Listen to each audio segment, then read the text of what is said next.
নমস্কার বন্ধুরা, অনিফার্স world YouTube চ্যানেলে আপনাদেরকে স্বাগত।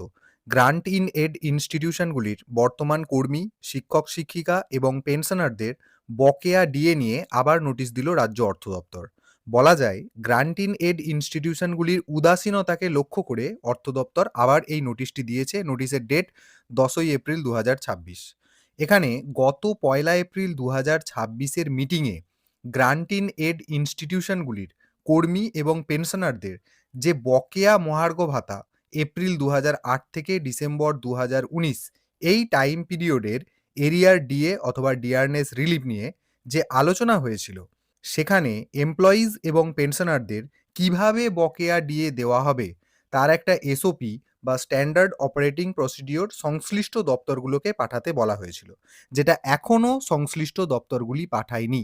এই কারণে ফিনান্স ডিপার্টমেন্টের পক্ষ থেকে দপ্তরগুলোকে স্মরণ করিয়ে দেওয়া হলো এবং আগামী 13 এপ্রিল 2026-এর মধ্যে তা অর্থ দপ্তরকে পাঠিয়ে দেওয়ার নির্দেশ দেওয়া হলো।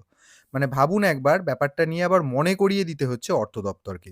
তো যাই হোক, ডিএ এবং ডিআরনেস রিলিফ সংক্রান্ত এই ছোট্ট আপডেট আপনাদের জন্য। ভিডিওটি সকলের সাথে শেয়ার করুন এবং আপনারা যারা আমার চ্যানেলে নতুন তারা চ্যানেলটিকে সাবস্ক্রাইব করে নিতে ভুলবেন না।